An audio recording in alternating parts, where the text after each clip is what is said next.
본질적인 문제, 대한민국이 직면하고 있는 이 문제가 단순한 좌파 우파와의 어떤 갈등이냐, 목사님 말씀한 대로 보수와 진보와의 갈등이냐, 아니면은 더 본질적인 문제냐, 이런 문제를 살펴볼 텐데, 저는 지금 이 제목처럼 영적 전쟁이라고 이렇게 규정하고 싶습니다. 그냥 단순한 공산주의와 자유민주주의 간의 정치적 대결을 넘어 사실은 영적 전쟁이다, 이렇게 규정을 하고, 왜 그런지를 제가 오늘 설명을 좀 드리겠습니다. 여러분 잘 아시다시피 얼마 전에 8월 25일 날 트럼프와 이재명 간의 어떤 양자 대담이 있었죠. 그 회담에서 있었던 여러 가지 일들이 많습니다만은 이 회담의 본질적인 문제가 무엇인가를 한번 좀 생각해 볼 필요가 있습니다. 굉장한 근본적인 충돌이 있었습니다. 그 충돌은 무엇이냐 하면은 이 사상 대결이었거든요. 그러니까 회담하기 3시간 전에 갑자기 SNS를 통해서 트럼프 대통령이 이런 말을 했습니다. 뭐냐면 지금 대한민국에서 무슨 일이 일어나고 있냐, 그러면서 숙청이나 혁명 같은 것이 일어나고 있다고 그렇게 하면서, 만약에 그렇다면 한국과 사업을 같이 할 수 없다, 이런 극단적인 말을 했습니다. 만약에 이대로라면 이 어떤 일이 일어나고 있다는 뜻이냐, 다시 이야기하면 이 말의 뜻이 무엇이냐 하면, 지금 대한민국이 공산혁명이 일어나고 지금 대한민국에 일어나는 교회를 탄압하고 오산기지를 탄압하고 지금 특검이 움직이고 있는 것은 공산혁명을 위한 숙청 작업에 일환으로 보인다. 만약에 대한민국이 공산화로 가고 있다면 지금 우리가 관세 협상이니 조선업 협상이니 하는 게 무슨 의미가 있냐? 가능하겠나? 불가능하다, 이런 얘기거든요. 그렇다면 지금 트럼프 대통령이 한 말의 뜻은 뭐냐면 이재명 정권은 공산 정권을 지향하고 있다, 그 얘기를 하는 거예요. 자, 그렇다면 이거 굉장히 중요한 얘기잖아요. 그래서 갑자기 난리가 나가지고 이거를 혹시 파토되는 거 아니냐 해서 이제 노력해서 우여곡절 끝에 나름 그냥 부드럽게 1차 회담이 끝나고, 그 다음에 비공개 회의에 가서는 아주 그 심각한 어떤 그게 신문이 있었는 것 같습니다. 근데 제가 볼 때는요, 그 기자들 앞에서 하는 1차 회담에서 굉장한 충돌이 있었다고 저는 보고 있습니다. 겉으로 볼 때는 별거 아닌 것 같은데 굉장한 충돌이 있었던 것은 뭐냐면, 지금 트럼프 대통령은 이재명 정권이 공산 정권을 지향하고 있다라고 이렇게 딱 규정을 했는데, 거기에 대해서 이재명은 뭐라고 말을 했느냐면 그 반박을 했어요. 뭐냐면 지금 윤석열 비상계엄이 이게 쿠데타였다.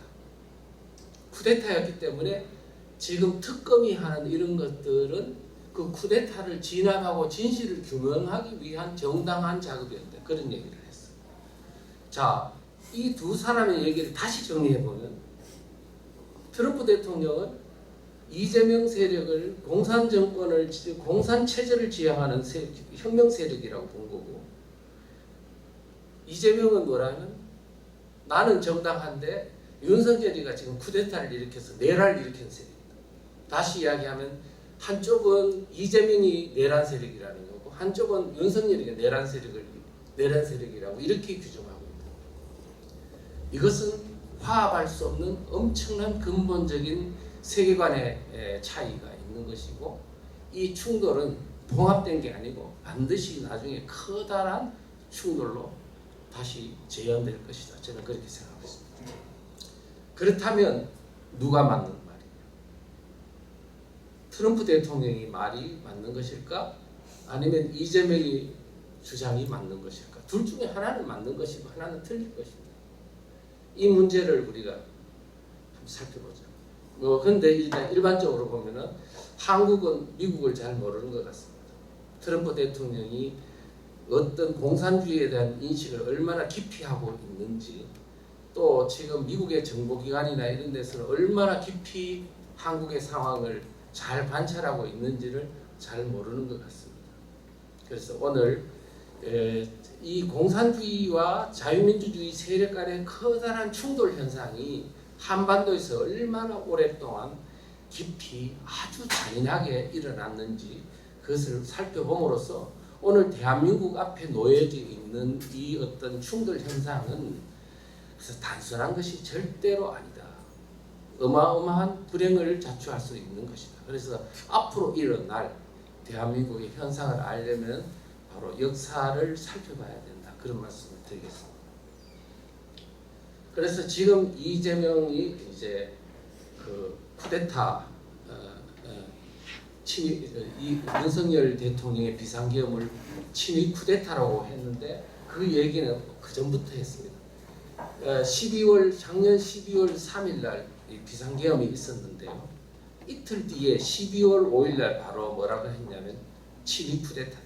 이 비상계엄 조치는 친위 쿠데타라고 규정을 했고, 그 이후 끝없이 윤석열 대통령은 이 내란을 일으킨 내란 수계다, 쿠데타 세력이다 계속 해가지고 지금까지 해왔기 때문에 단순히 이재명 입에서 나온 이번에 친위 쿠데타다라고 말했는 게 그냥 개인의 말이 아니고 대한민국 내에 있는 거대한 세력이 계속적으로 해온 어떤 이야기이기 때문에 이거는 한 사람의 얘기가 아니다라는 것을 이제 아시면 돼요. 그래서 내가 세계관의 충돌이다, 엄청난 폭발이 갈등이 일어날 것이다라고 하는 이제 이유입니다.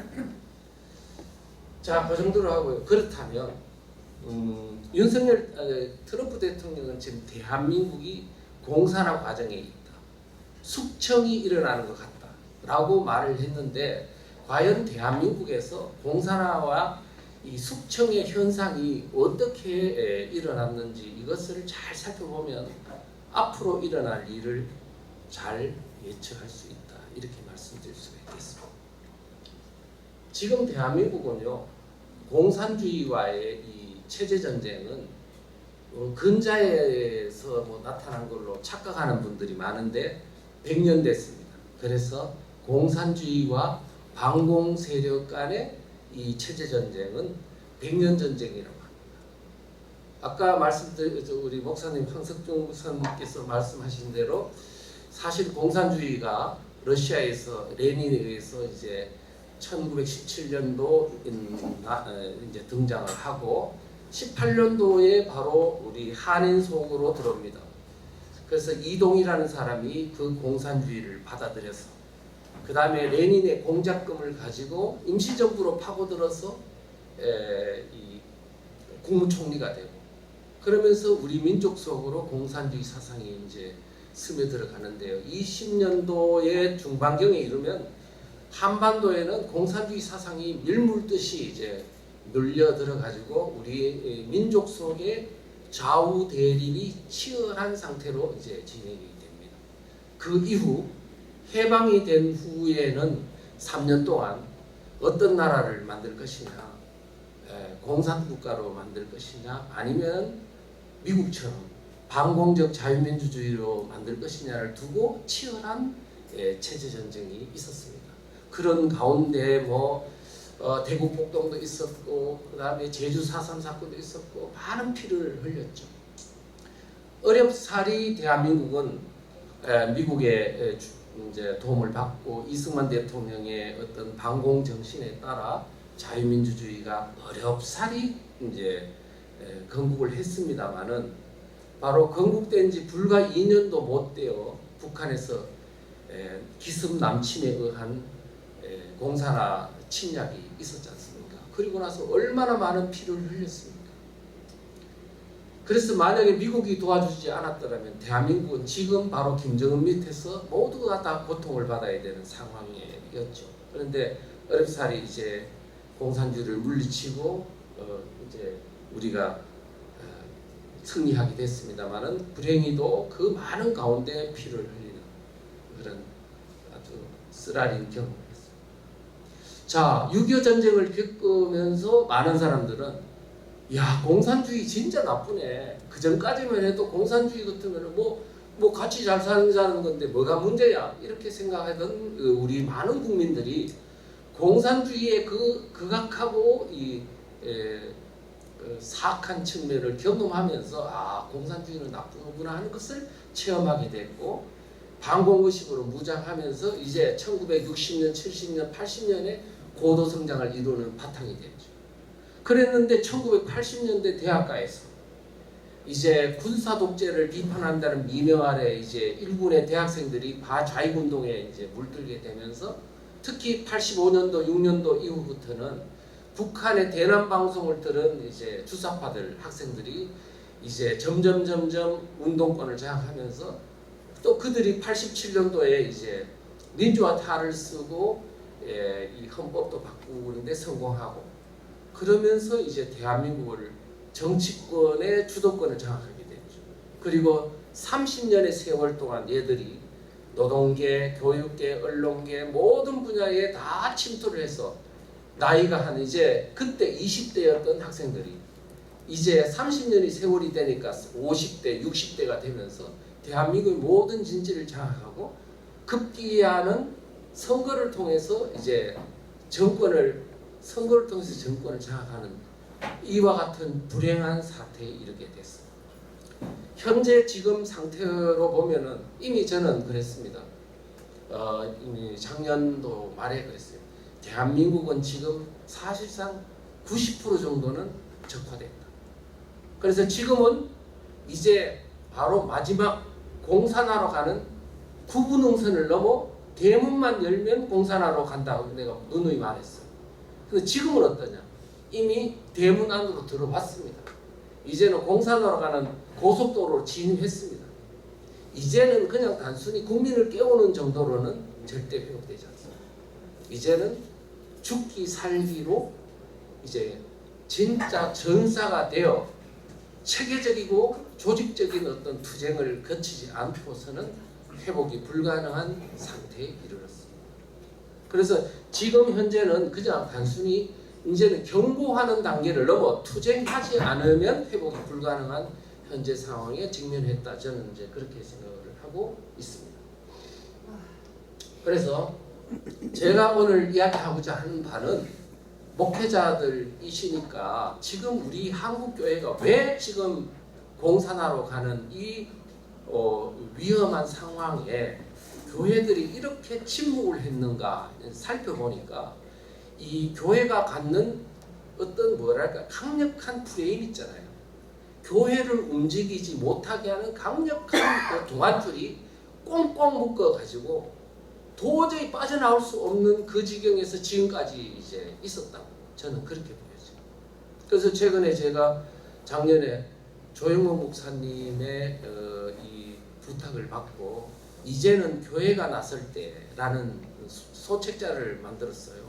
그러니까 내용이 참 좋다고 했는데 교회에서 아무데도 이거를 사용하는 데가 없더라고요. 그래서 제가 3개월 동안 고민하며 썼는 건데 지금 사실은 무용지물이 되어 있는 상황입니다.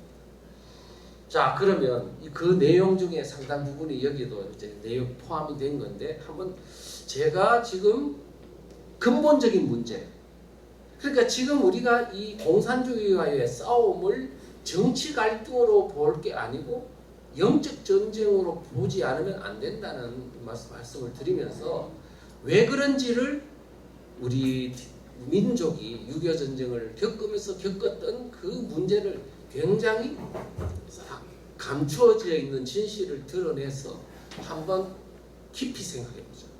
지금 그냥 피상적으로 보는 게 아니고 깊이 생각해보자라는 말씀을 좀 드리겠습니다. 우리가 여러분들은 6.25 전쟁은 너무나 잘 알고 설교할 때도 많이 했기 때문에 대부분은 다 아는 내용입니다만은, 이 알려져 있는 역사적 내용 중에서 지금 감추어져 있었던 것을 한번 다시 깊이 생각해 봄으로써 이 전쟁이 과연 무슨 전쟁이었나 한번 깊이 생각해 보시면 지금 그 본질이 무엇인지 정확하게 알 수 있을 겁니다. 이 6.25 전쟁을 알아야 앞으로 우리에게 일어날 미래의 현상을 예측할 수 있습니다. 자, 여러분들이 우선은 이야기부터 할게요. 6.25 전쟁이라 그러면 여러분들은 일반 학생들도 다 그렇습니다만 국제전으로 이야기합니다. 한국전쟁. 한국전쟁. 그러니까 뭐냐면 북한군이 군인들끼리 치열하게 싸웠던 전쟁. 이제 북한군이 남침을 했고 국군이 못 막아가지고 후퇴를 했어요. 그랬더니 미군이 다시 참전을 해가지고 싸우다가 다시 북진을 해서 그래 이제 압록강까지 갔는데 중공군이 또 침략을 해서 막 치열하게 전쟁을 하다가 그 다음에 휴전한. 그래서 국제전 뭐 그 정도로 생각합니다. 그러다 보니까 우리 민간인하고는 아무 관계가 없는 그냥 전쟁 정도로 생각해요. 그런데 여기에 치명적인 허점이 있는 뭐가 있냐면은 6.25 전쟁의 참전 주체가 그러면 살펴보면 첫째 북한군, 소련군 허락받고 했으니까 소련군, 그다음에 중공군 이 정도의 3주체가 있고 남한에는 국군, 그다음에 유엔군, 그다음에 미군을 포함한 유엔군 이 정도로 이렇게만 보잖아요. 근데 여기서 중요한 주체가 빠졌어. 뭐냐? 민간인이라는 주체가 빠졌어요. 6.25 전쟁에서는 가장 큰 주체가 저는 볼 때는 남한에 있는 좌익입니다. 남한에 있는 좌익 민간인이 가장 큰 전쟁의 유발 요인이자 중요한 사악한 행동을 했던 주체가 남한의 좌익이고 북한에도 마찬가지입니다. 북한에도 마을에 있는 좌익과 그 다음에 우익이 전쟁의 주체였어요. 그래서 이 전쟁, 6.25 전쟁이 군인들끼리 그러는 거예요. 이 전쟁을 많이 해봤지만 이토록 사악하고 아주 처절하고 참혹한 전쟁을 못 봤다 그래요. 왜 그렇지? 군인들끼리 싸우는데 그렇게 사악하게 했나? 그게 아니고요. 민간인이 참여한 전쟁이기 때문에 마을에서 있는 사람들끼리 죽창으로 찔러 죽이고 싸우고 사상이 다른 데 따라서 했기 때문에 그렇게 참혹하고 처절한 전쟁이 된 것입니다. 여러분들 생각에는 군인들끼리 싸웠다면은 이 시신들이 어디서 발견돼야 돼요? 시신들이 전쟁터에서 발견이 돼야 되죠. 낙동강 전투, 백마고지 전투, 장진호 전투 이런 데서 발견돼야 되잖아요. 그런데 놀랍게도 6.25 전쟁에 많은 시신들은 전쟁터와 아무 관계없는 저 후방 마을에서요. 개울가, 우물가, 방공호, 막 그냥 구덩이 이런 데서 수도 없는 집단 시신들이 발견됐어요. 도대체 누가 죽은 거예요? 누가? 그 다음에 누가 죽인 거지? 왜 죽인 거지? 군인들이 죽였나? 우리 이와 같은 이 문제를 해결하지 않으면 6.25 전쟁의 본질이 무엇인지 이런 것을 전혀 모르는 겁니다. 그런 본질적인 6.25 전쟁의 본질을 모르면 어떤 일이 벌어지냐? 진짜 위험한 적이 누군지를 모르고 있다가 나중에 또 기습당해가 또 그와 같은 현실이 벌어지는 겁니다. 역사는 반복된다고. 제가 여러분들에게 감춰져 있던 진실을 제가 이야기하겠습니다. 6.25 전쟁 때 남한의 좌익이 어떤 주도적인 역할을 했는지를 제가 살펴보도록 하겠습니다. 솔직히 남한의 좌익이 없었으면 전쟁 안 일어났다고 제가 단언하겠습니다. 자, 왜 그런 말을 하느냐 하면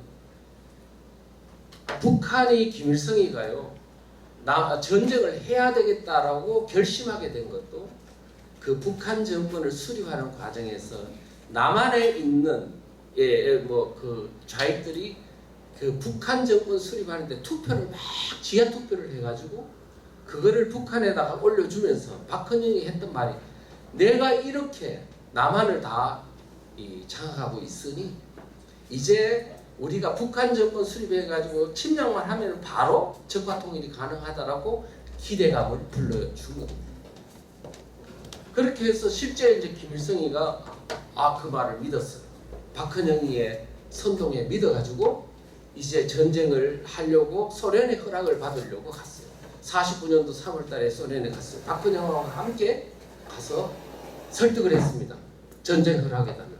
그랬더니 스탈린이 허락을 못 받았어요. 왜? 아직 중국이 공산화가 안 됐기 때문에. 그래가지고 그때 그럼 도대체 김일성이와 박헌영은 스탈린한테 뭐라고 이야기했나? 스탈린이 죽은 후에 공산당 서기장했던 후르시체프 회고록에 나와 있습니다.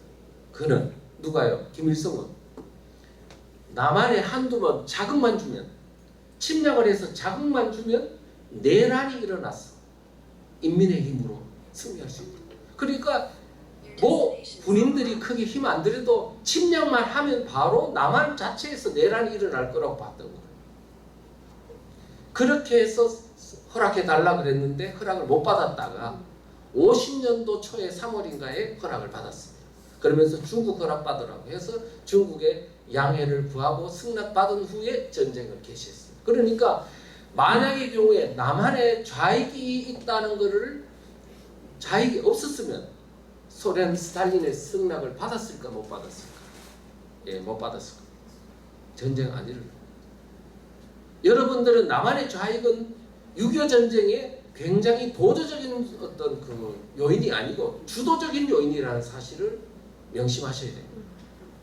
자, 그 다음에 박헌영이가 이제 전쟁 승낙이 되자 전쟁하기 한 달 10일 전에 전군 주요 지휘관들을 모아놓고 이런 말을 했습니다.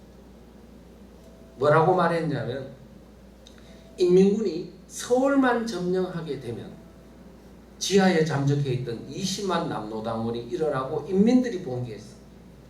잔여 지역을 해방시킬 거다. 공산화시킬 거다. 서울만 점령하면 된다. 여러분 내 말 믿고 내려가. 이 이야기잖아요. 그런데 이 말이 실제 있잖아요. 6.25 전쟁이 일어났어요. 6월 25일 날 일어나고 3일 만에 서울을 함락했어요. 함락을 했는데 그때 무슨 일이 있었나? 3일 동안 서울에서 북한군이 가만히 있었어요. 아시죠? 그때 왜 가만히 있었지? 가만히 있었지 하니까 그 이유를 추측을 했습니다만은, 그때 북한군 부참모장 했던 김상조라는 사람이 이 소련으로 망명했다가 94년도인가 한국에 와서 이 언론에 증언을 했어요. 뭐라고 말했냐면, 그 사람이 서울에서 3일간 있었던 거는 김일성이가 박헌영의 말, 서울만 점령하게 되면은 바로 남한에서 봉기가 일어나서 그냥 된다는, 공산화 된다는 그 말을 철석같이 믿고 서울에서 기다렸다는 거예요. 서울가 그리 3일 동안 기다렸는데 안 일어나는 봉기가. 이유가 뭐지? 예, 49년도, 그러니까 여순 반란 사건이 있고 49년도하고 6.25 전쟁 전까지 이승만 대통령이 국가보안법을 만들어 가지고 좌익 소탕 작업을 대대적으로 해가지고 완전히 남노당 조직을 파괴시켰기 때문에 사람이 없어서가 아니라 조직이 파괴돼 가지고 일어나지를 못했던 겁니다. 만약 49년도에 이승만 대통령의 좌익 소탕 작업이 없었으면 바로 봉기에서 서울만 점령하게 되면 바로 끝났을 겁니다. 여러분들의 남한의 좌익이 이렇게 6.25 전쟁을 유발시키고 바로 했던 무서운 어떤 세력인데, 왜 우리는 그 남한의 좌익 세력에 대해서 그렇게 관용적이냐? 교회에 뭐 좌파도 있고 우파도 있고 이런 말이 어디서 나오냐고요. 6.25 전쟁을 제대로 안다면. 자, 그리고 그 다음에 좌익들이 북한군이 마을을 점령했을 때 도대체 무슨 일이 일어났고 그들은 어떤 역할을 했으며 그 다음에 진행되는 것들이 어땠는가를 여러분들이 한번 살펴볼 필요가 있습니다. 6.25 전쟁이 일어나고 3일 만에 서울이 함락됐는데요. 28일 새벽에 이미 벌써 미아리 고개를 넘어가지고 지금 저 해화동 쪽으로 나타났습니다.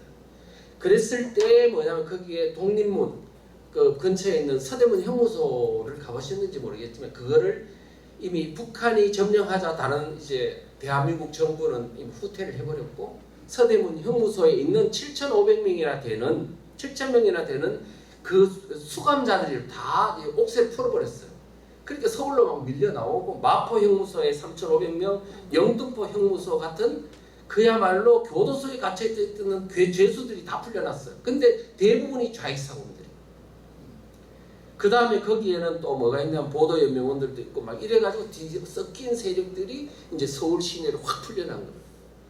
그래서 북한군이 서울에 나타나자마자 막 환영대회를 하는 겁니다.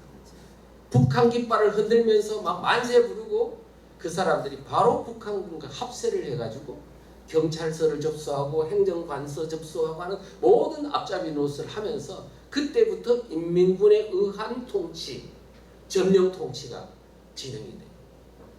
그때 서울에서 무슨 일이 있었느냐?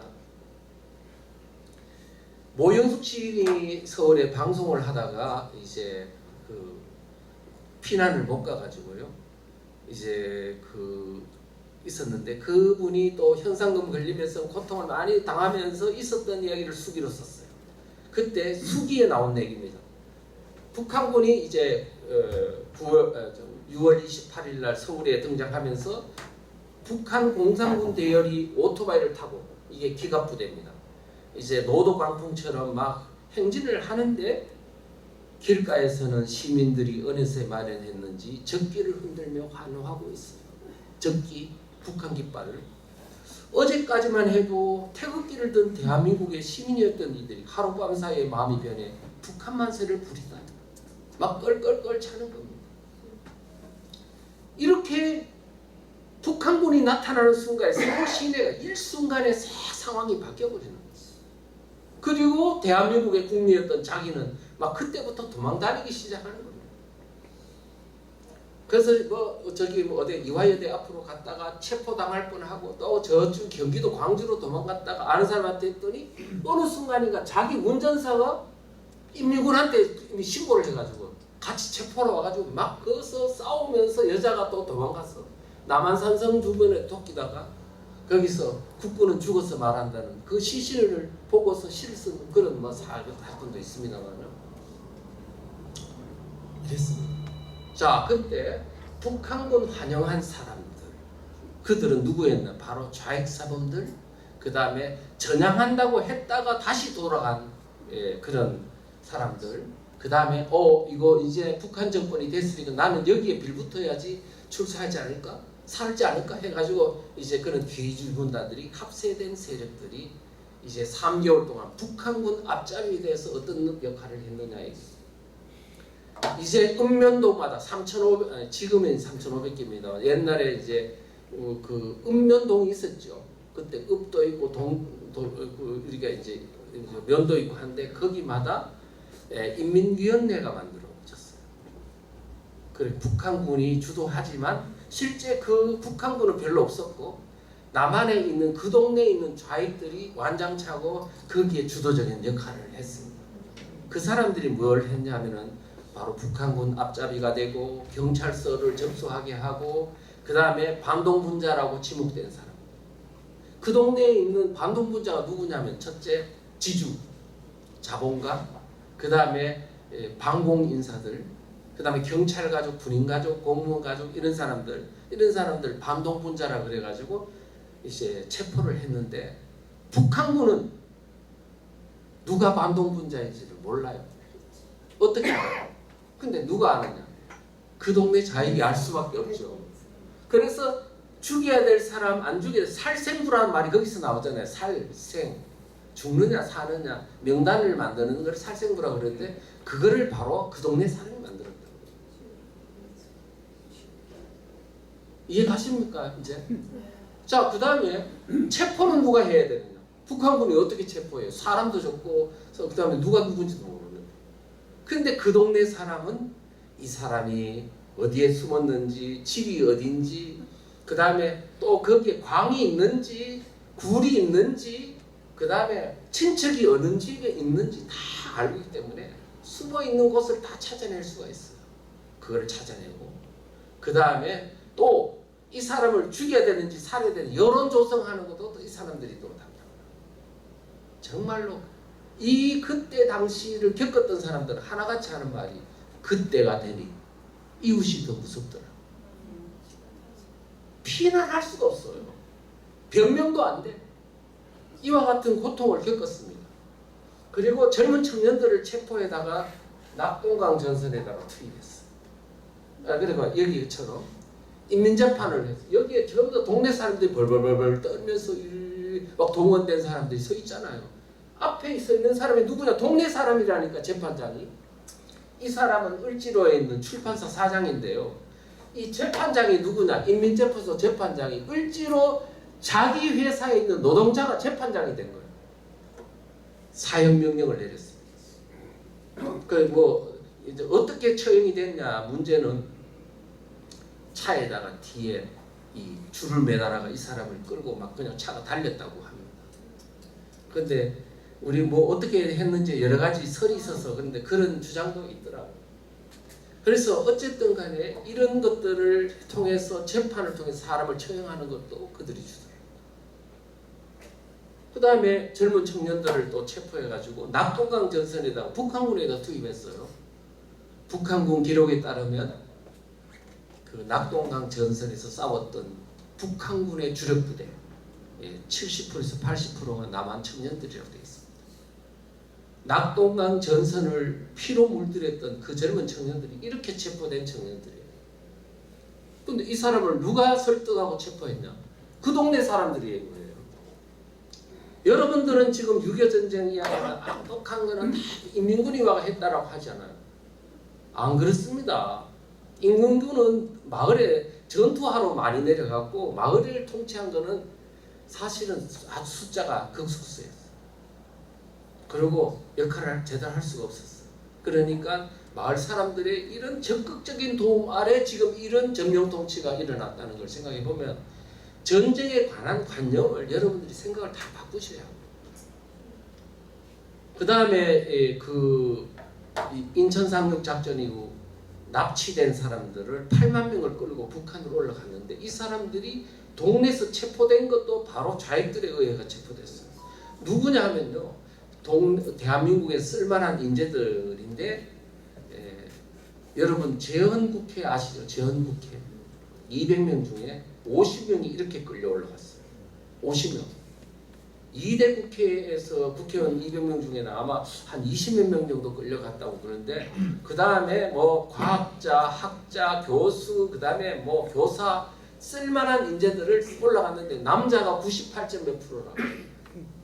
끌려간 이유는 뭐냐면 앞으로 전후복구 사업에 쓰고 대한민국 인재를 말살시키려고 끌고 간 거예요. 근데 이 사람을 동네에서 체포한 사람이 누구냐? 그 동네 사람이었어요. 남한 좌익이었다고요. 그런데 우리는 지금까지 6.25 전쟁의 모든 악행을 북한군한테 다 덮으씌우고 남한에서 이 동네에서 이렇게 악행을 저지른 세력에 대해서 우리는 다 그거는 이야기하지 마. 그거는 우리 스스로를 이미 전쟁은 지나간 건데 그때 했던 걸 자꾸 뒤집어 가지고 또 이렇게 갈등을 부추기면 어떻게 하라고. 국민 통합해야지. 하다 보니 역사에 그 엄청난 과오를 저질렀던 그 세력의 죄가들을 싹 우리가 잊어버려. 탓에 오늘과 같은 이 사태가 또 벌어지게 된 겁니다. 그리고 북한이 인천 상륙작전 이후 9월 15일 날 인천 상륙작전이 있었잖아요. 전세는 역전이 됐고 그 다음에 13일 만에 서울을 되찾았습니다. 그걸 서울 수복이라고 하지 않습니까? 그때 28일이 서울 수복인데 20일 날 그러니까 15일 날 인천 상륙작전이 시작되고 불과 5일이 지난 뒤에 북한의 전선사령관이었던 김책이라는 사람이 있어요. 김책 공대 들어보셨죠? 그 사람이 뭐라냐면 체포되었던 사람들을 다 이 반동부자 숙청하라는 지시를 내렸습니다. 내리고 나서 전국 교도소에 그러니까 형무소에 가두어두었던 그 반동부자로 지목된 사람들 또 내무소라 하면 지금 우리는 따지면 경찰서 유치장에 가두어두었던 사람들을 싹 그저 처형하고 올라갔습니다. 근데 지금 여기가 뭐냐면은 대전교도소에 있는 6천여 명을 집단 학살하고 올라간 거예요. 구덩이를 이 사람들 보고 구덩이 파라 그래 놓고 그 다음에 자기가 죽는 줄도 모르고 구덩이를 팠어요. 그럴 때 들어가라 그러는 거예요. 거기서 죽창 찌르고 총 쏘고 해가지고 죽인 거예요. 근데 누가 죽였지? 아니 이 사람들을 죽일 수 있는 군인 지금 북한군이 많아요? 결국은 그 동네 사람들이 다 부역을 하면서 죽인 거지. 그 다음에 이 사람들을 동네에서 체포한 사람이 누구냐? 그 동네 사람인 거지. 가만히 생각해 보세요. 여러분들이 우리가 역사를 더듬을 때 전혀 선입견을 갖지 말고요. 도대체 무엇이 문제였던가? 왜 이런 일이 벌어졌지? 하나씩 생각해 보면요. 이게 껍질이 그냥 감춰졌던 진실이 다 드러나. 이렇게 해서 많은 사람들이 죽었습니다. 전주교도소에서는 1000여 명이 죽었고요. 이렇게 많이 죽었습니다. 근데 제가 이제 이런 그 군인들 그 군사편찬연구소라고 있어요. 군인들이 연구하는데 국방부에서는 이제 연구하는데 거기서는 무슨 이야기가 있냐? 만약의 경우 인천 상륙 작전이 없었다면 낙동강 전선에서 그냥 육진해가지고 이렇게 북한군을 밀어 올렸다면 어떻게 됐을까? 그렇게 해놓은 분야가 있더라고요. 그래서 어떻게 됐는지 궁금하더라고요. 해놨는데 북한 군인들이 분석한 따르면 만약에 인천 상륙작전해가 허리를 순식간에 자르렀으니까 허겁지겁 이렇게 올라갔지. 만약에 낙동강 전선에서 이렇게 밀어 올렸다면 민간인이 약 한 200만 명이 더 죽었을 거라고 그래요. 이렇게 해가 죽인다. 자, 인천 상륙작전이 있었고 13일 만에 서울이 수복이 됐습니다. 그러자 전국에 있는 그런 군단위 그런 지역에서는 너무 기뻐가지고 막 이렇게 국군 및 유엔군 환영대회를 개최했습니다. 이거는 대구의 장면인데 전국에서 다 일어났어요. 그런데 이 상황이 사태를 훨씬 더 또 악화시킨 면이 있어요. 이유는 뭐냐?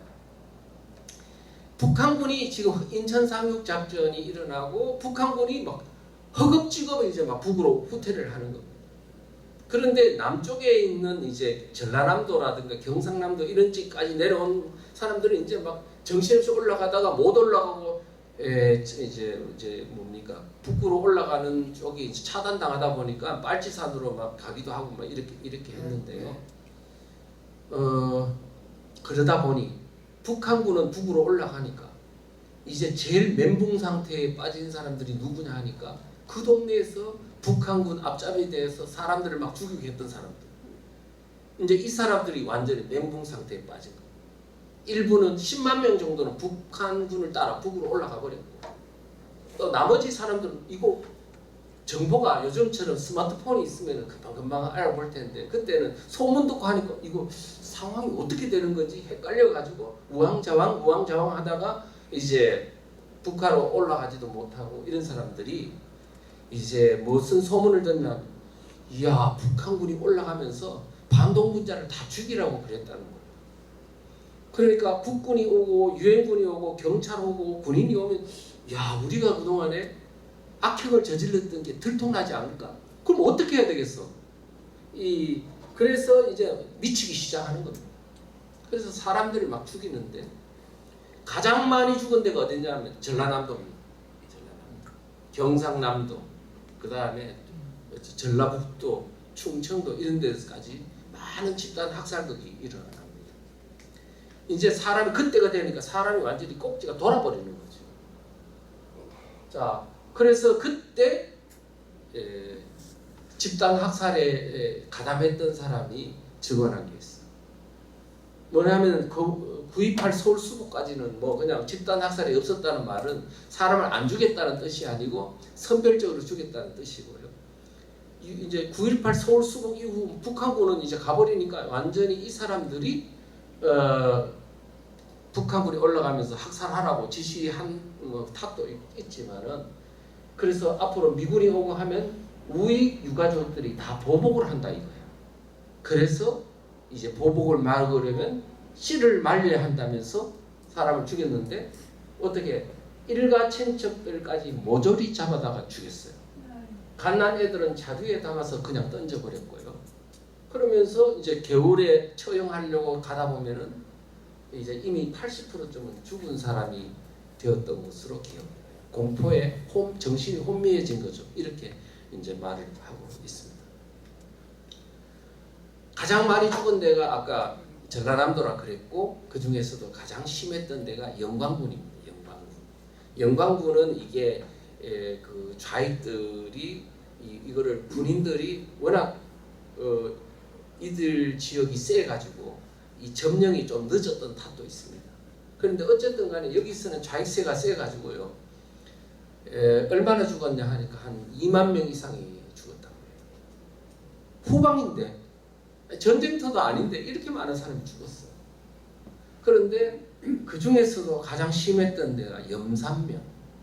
제가 염산면에 있는 염산교회를 가봤습니다. 77명이 이런 뚝방길에서요 그냥 처형당했습니다. 하루아침에 된 건 아니고 계속 잡히는 대로 죽이고 했어요.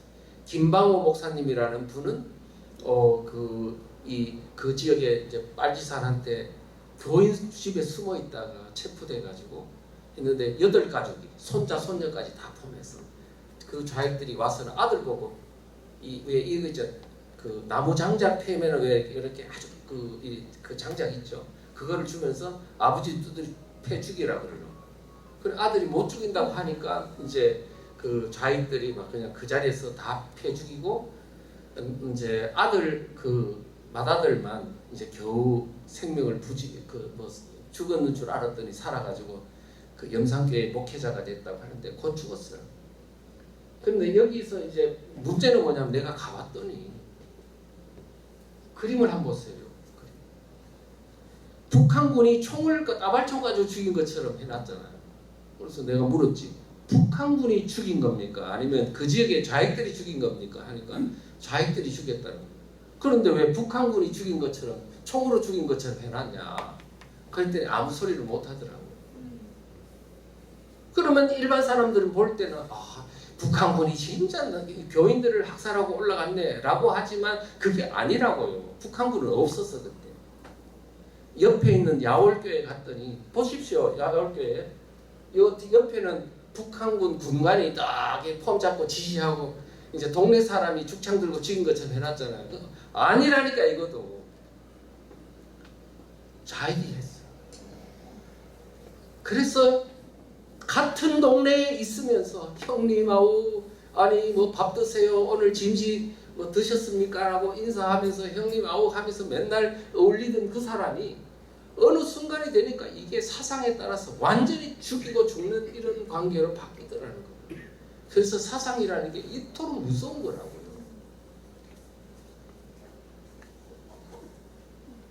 내가 저기 그 신앙군에 가니까 정도라고 있더라고요. 문중경 전도사가 거기서 학살당한 거예요. 10월달이에요. 백사장에서 학살당했는데 그 좌익이 있잖아요. 그 학살한 현장도 가봤고 무덤도 가봤습니다.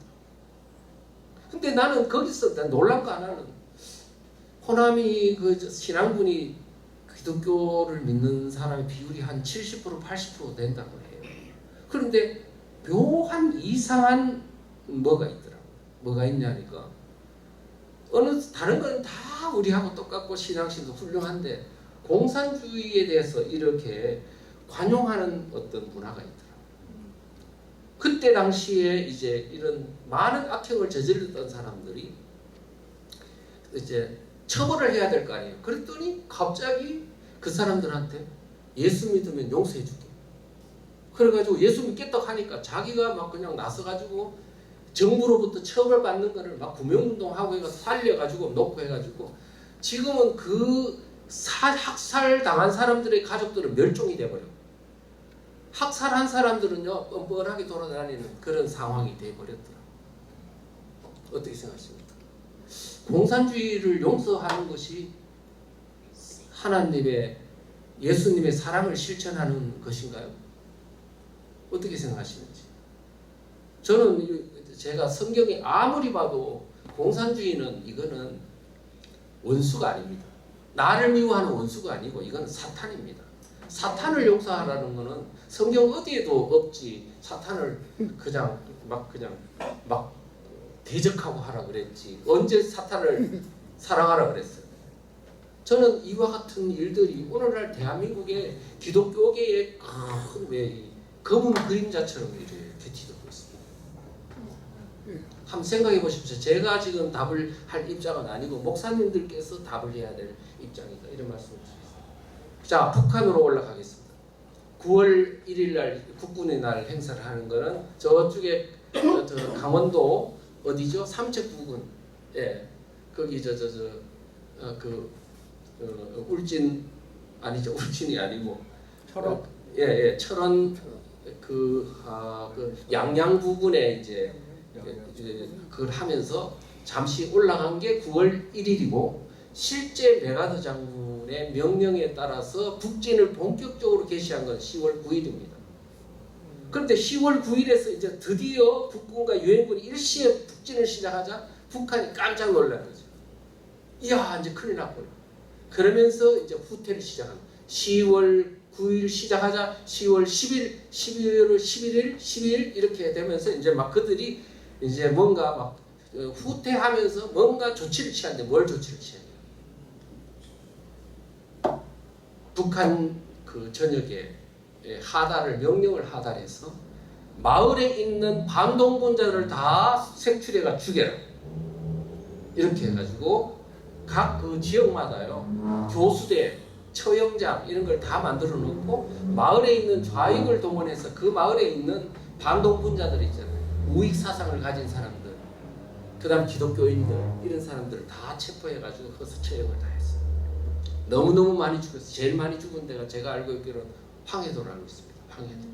그 다음에 평양 주변에 평안남도, 그 다음에 함흥 이런 데서 이 곳곳에서 죽여가지고 여기 함흥 지역에 있는 동굴이 많아가지고 그 동굴 안으로 사람들을 밀어넣었는데 어떤 데는 8,000명이 들어간 데도 있고 6,000명 들어간 데도 있는데 거기에다가 사람을 집어넣고 입구에다 다이너마이트 터뜨려가지고 질식사회가 다 죽였어요. 지금 이 사람은요, 김인호라는 사람은 평양에 사는 사람이었는데 그 당시에 미군의 첩보원 노릇 역할을 하다가 체포당해가지고 이제 밤용산 방공굴에 죽으려 하다가 함흥 교도소에 갇혔다가 미군이 오는 바람에 풀려났어요. 그래서 이 사람이 이제 나중에는 미군 정보기관에 이제 활동을 했던 사람인데 수기를 보니까 그때 이 사람이 시체 발굴 단원을 했다고 합니다. 그래서 여러분들 이 사진 좀 보셨을 텐데 이게 함흥에 있었던 그런 사진입니다. 근데 얼마나 많은 사람들이 함흥에서만 몇 명이 죽었냐 하니까 시체를 발굴해 보니까 한 2만 구 이상이 나왔다고 합니다. 그 다음에 평양에도요, 평양 감옥에서 500여 구, 평양 칠골리 2,500구, 평양 승월이 4,000구, 황해도 신체는 35,000구, 등등등 많은 집단 시신들이 발견이 됐어요. 백선엽 장군도 이제 어디죠? 평양을 제일 1차으로 도착한 게 백선엽 장군 아닙니까? 평양 바로 감옥에 가보니까 막 시체 썩는 냄새가 절비하고 이 좌익들이 이 체포돼 두었던 사람들 다 학살해가지고 했다는 게 수기에도 나와 있어요. 이렇게 많이 죽었어요. 그런데 그때 이 죽은 사람들이 여러분 놀라지 마십시오. 기독교인들이 많다는 사실입니다. 그래서 저는요, 여러분들이 다음에 조금 이야기를 하겠습니다만은 기독교인들이 과연 왜 북한의 평양의 예루살렘이라 하던 평양과 그 다음에 이 어떤 수많은 기독교인들이 이렇게 몰살을 할 수밖에 없었고 기독교가 다 완전히 그루터기부터 사라졌는가, 이 문제를 한번 깊이 생각해 봐야 됩니다. 그러면서 지금 그때 함흥 이 동굴에서 시체 발굴단을 했던 김인호 선생이 그 수많은 시신을 보면서 막 머리가 돌지경이었대요. 그래서 뭐냐면 이게 생신가 꿈인가 몰라가지고 이 볼을 꼬집어 봤더니 생신 줄 알았다고 그런 수기에 그렇게 써놨더라고요. 그러면서 이 사람의 질문이 왜 공산당 빨갱이들은 이렇게 끔찍한 학살을 할 것인가? 자기가 막 질문을 던지는 거예요. 왜? 그러면서 이게 도대체 전쟁 탓이란 말이냐? 아니다. 이건 분명 전쟁 탄막 아니다라고 딱 규정을 해요. 그러면 뭘까요? 예, 제가 답을 드리겠습니다. 공산주의 사상 때문입니다. 공산주의 사상. 여러분들은 공산주의를 하면은 뭐 나눠주고 평등하게 산다 이런 건 포장술이고 사기꾼에 쓰는 포장술이고 실제는 뭐냐면 사람을 죽여야 된다는 거예요. 부자들을 죽여야 평등한 세상이 온다는 그런 것을 이 세상에 구현하기 위해서 정치 권력을 무조건 잡아야 됩니다. 잡으면 혁명을 하고 숙청을 하고 한다. 이런 생각을 갖고 있는 거죠. 이 김남주라는 시인인데요. 이제 보면 약간 우수띤 얼굴에 조금만 선한 끼가 좀 있어 보이지 않나요? 김진홍 목사님이 옛날에 저쪽에 당진에선가 옛날에 뭐 마을 운동을 한다고 했을 때 이 김남주가 찾아와서 얼마 동안 있다가 간 적이 있대요. 그러니까 굉장히 안타깝다라고 말을 하더라고요. 그런데 이 사람이 근본적으로 인간성이 나빠서 그런데 이 사람이 교도소 난민전 사건 때문에 1979년도에 이 주사파 조직, 그 지하 혁명 조직을 만들었다가 체포대 당해가지고 한 10년간 교도소에 있다가 암으로 죽었습니다만은 이 사람의 수기 애인한테 쓴 편지를 모아가지고 옥중연설하는 책을 만들었는데 그 내용에 보면 이렇게 되어 있습니다. 나는 부자들을 증오하고 저주하고 벌려주고 눕혀 시궁창에 쑤셔박아 넣기 위해 존재한다. 나는 부자들을 제거하기 위해서 존재한다. 아니 그런 게 세상에 어디 있어요. 그러면서 뭐라 하냐, 놈들은 부자들은 우리 민중의 불구대천의 원수입니다. 이 놈들이 부자들이 거대한 뱀이라면 우리 모두 식칼을 가지고 나와서 천토막 망토막으로 동강내버려야 합니다. 이 장애물이 거대한 짐승이라면 우리 모두 낫을 들고 나와 청갈래 망갈래로 갈기갈기 찢어놔야 합니다. 나는 확신합니다. 언젠가는 이놈들이 머리끝에서 발가락 끝까지 구멍이라는 구멍에서는 피를 토하고 뻗으리라는 것을. 부자들에 대하여 이렇게 증오감을 갖는 사람이 공산주의 갖도록 하는 게 공산주의라면 이 공산주의 사상을 가진 수많은 지금 대한민국에 이런 사상을 가진 사람들이 아직도 살아서 혁명을 꿈꾸고 숙청을 꿈꾸면 앞으로 다가올 우리 미래는 어떻게 될 것일까? 부자들을 증오하고 저주하고 막 해야 된다 그러면서 이제 막 아주 그런 했던 말이 있죠. 근데 실제 김정익이라는 사람이 있어요. 서대문 형무소에 좌익사범으로 갇혀 있다가 나중에 전향을 하고 책을 썼는데 어느 좌익사상범의 고백 수인번호 3179라는 책을 쓴 사람이 있어요. 그 사람의 책에 딱 보니까 김남주 얘기가 나오는 거예요. 김남주가 내가 서대문 형무소 갇혔을 때 내게 공산주의 이론을 가르치면서 이런 말을 했다. 어떤 말? 이런 말을 했대요. 남조선에서. 아니 이 사람이 한국 사람이에요. 한국 사람인데 한국이란 말 안 쓰는 거예요. 남조선이라는 거예요. 북한 말 써. 남조선에서 민중혁명이 일어나면 지금 공산혁명이 일어나면 최우선적으로 해야 될 일은 이 사회의 민족 반동 세력을 철저히 죽여 없애는 것이다. 이게 숙청이에요. 숙청. 트럼프가 말했던 공산혁명, 숙청 지금 이 사람 입에서 나오고 있잖아요. 그런데 이 사회의 민족 반동 세력을 철저히 죽여 없애는 것이다. 숙청해야 되는 것이다. 그런데 그 숫자는 200만 정도는 될 것이다. 200만 정도는 죽여야 된다는 거예요. 그래야만 혁명을 완전하게 완수할 수 있기 때문에. 그러면서 우리에게 적은 수의 반동의 필요는 필수 불가결하다.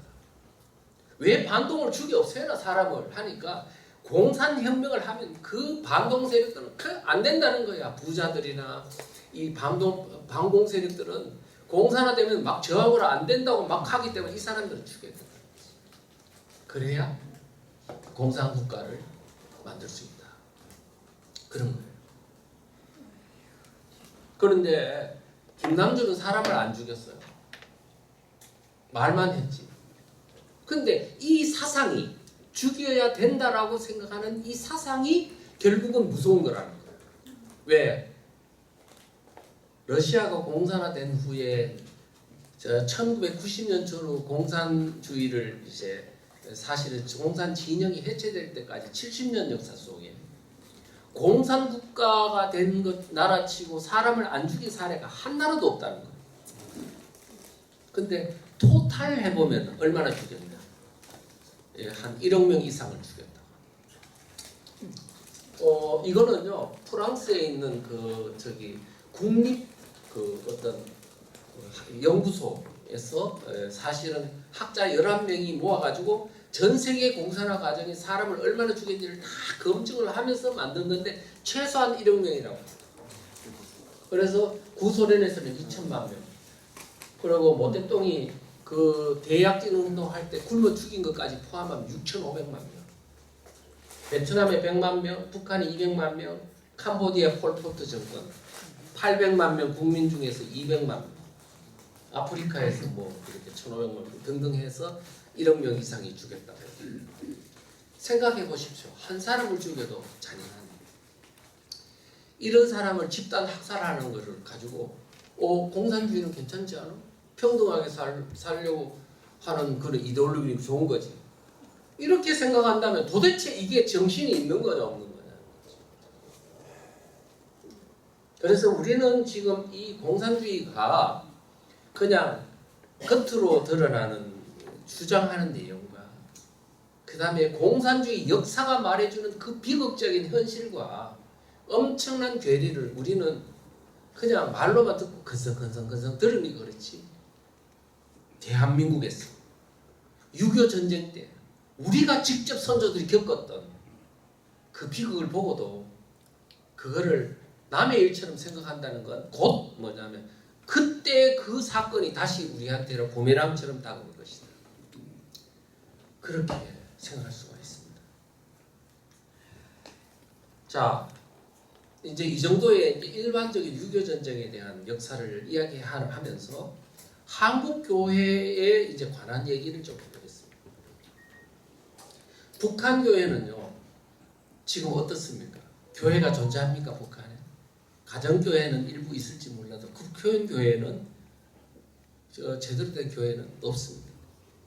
장대현 교회라고 옛날에 우리 저 평양 대부흥 운동을 일으켰던 그 진앙지가 장대현 교회인데 거기에 지금 김일성, 김정일 동상이 서 있다고 하지 않습니까? 완전히 싹 사라졌습니다.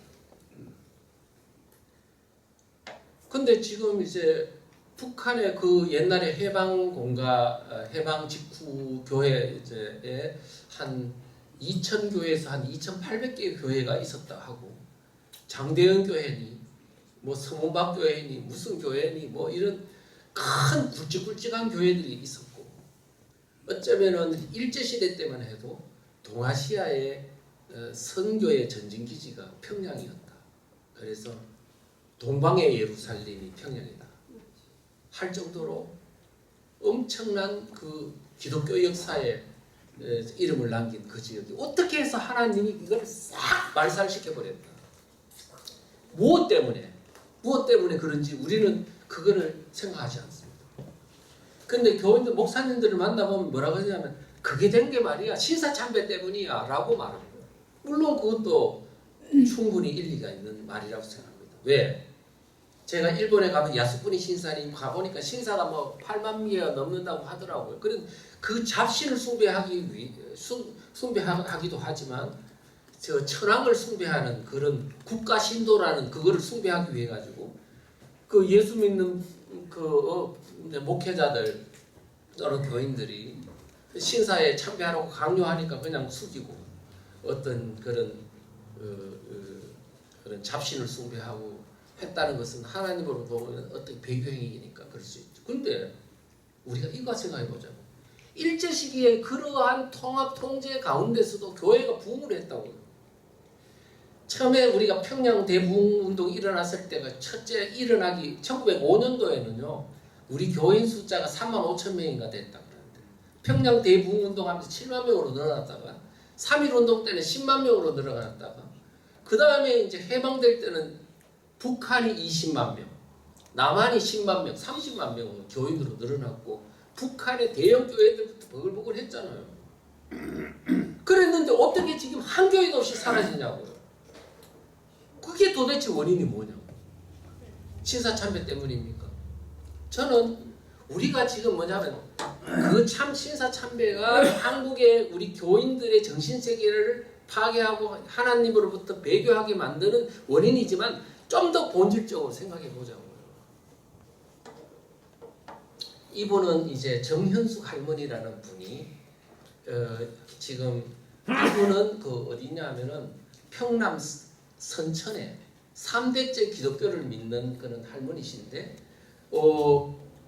북한에서 피난을 못 가가지고 거기에 이제 갇혀 있다가 그 다음에 저쪽에 북경 접경 지역에서 어떤 선교사를 만나가지고 그때 해방 직후에 북한이 공산화되는 과정에 있었던 리얼한 얘기를 듣고 강석진이라는 어떤 선교사가 이거 한국 교회사에 너무 중요한 얘기를 해가 그걸 막 수기를 써가지고 책을 낸 겁니다.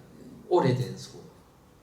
근데 이 책을 보니까 그때 소련군이 들어오고 김일성이 들어오고 북한 교회가 없어지는 과정이 너무나 소상하게 정리가 잘 되더라고요.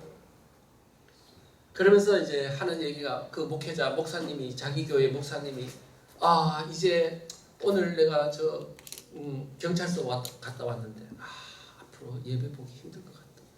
그게 바로 1947년도 얘기입니다. 그 다음에 6.25 전쟁 때는 이제 교회가 다 폐쇄되고 이제 이럴 때는 과정들을 다 설명했는데요. 그 사람이 뭐라고 했냐면 우리가 왜 북한이 평양의 예루살렘 교회가 이렇게 왕성했던 북한이 소돔과 고모라에 내렸던 유황불 심판보다 더 무서운 불의 징벌을 받았나. 아름다운 강산은 피로 물든 저주를 받았다. 그러면서 하나님께서는 왜 이런 불의 심판을 우리에게 내리신 것일까? 우리 민족의 죄가 얼마나 극심하기에 이 같은 천벌을 받은 것인지 이해할 수 없었다. 이렇게 제가 문재인 정부 때 제가 이제 그 기독교인들을 대상으로 강의하면서 내가 그랬습니다. 대한민국은 내가 이제 막말을 좀 했어요. 대한민국은 소돔과 고모라보다 더 나쁜 나라라고 막 그냥 그런 이야기를 그때 많이 했어요.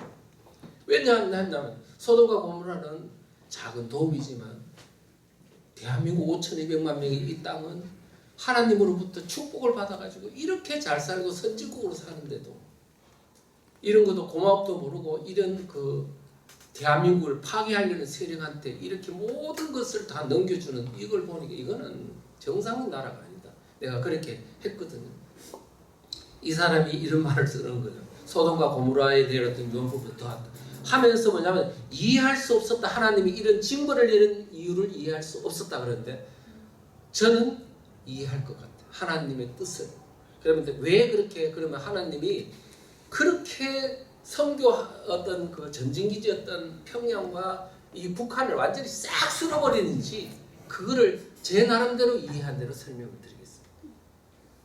여러분 잘 아시는 길선주 목사님 1907년도 평양 대부흥운동을 일으키는 바로 주역이 이분 아닙니까? 이분의 회개운동 친구 돈을 100달러 거금을 횡령한 죄를 자복하면서부터 막 그냥 뜨거운 회개운동이 일어나고 장대은교회 회개운동은 평양으로 이제 전파되고 평양의 운동은 또 신학생과 전도사 그 다음에 또 선교사를 통해 전국으로 퍼져가지고 봉건적인 우리 이 민족이 근대적인 어떤 운동으로 막 도덕성 회복 운동이 막 일어나는 어마어마한 그야말로 성령 운동과 함께 이 대한민국의 그 정신세계 이 도덕성이 완전히 다 바뀌는 어마어마한 역사를 일으킨 게 바로 평양 대부흥운동인데 그 불을 붙인 분이 바로 길선주 목사님 아닙니까?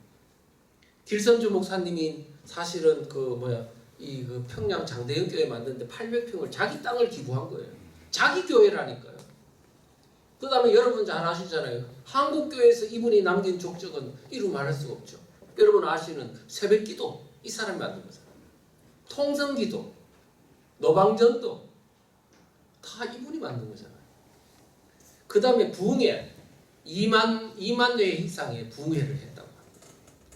그 다음에 또 뭐 뿐만 아니라 사경회, 뭐 그 다음에 저녁기도 다 이분이 만든 거예요. 그리고 지금 뭐냐면 개척교회를 60개나 했대요. 그런 대단한 분이 바로 이분인데, 이분이 자기가 만든 교회에서 32년도에 쫓겨났어요.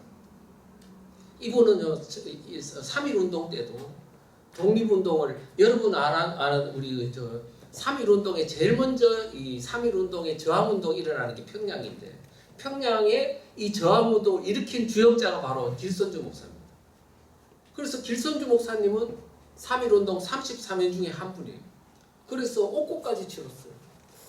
세상에 대한민국의 기독교의 토대를 닦아 일제시대 때 3.1운동의 어떤 주도적인 역할을 해.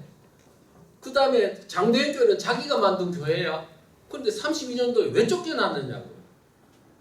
쫓겨난 이유는 바로 1920년대에 들어와서 이 한반도 내에 공산주의가 막 그냥 막 물밀듯이 밀려 들어올 때, 한국에 있는 교회 속으로 공산주의 사상이 막 청년 속으로 막 들어가기 시작했습니다. 그랬더니 길선주 목사님 안 돼, 공산주의. 그랬더니 공산주의를 반대했다는 이유로 청년들이 막 이 사람을 몰아내기 운동을 했어요. 그래가지고 32년도에 쫓겨났습니다.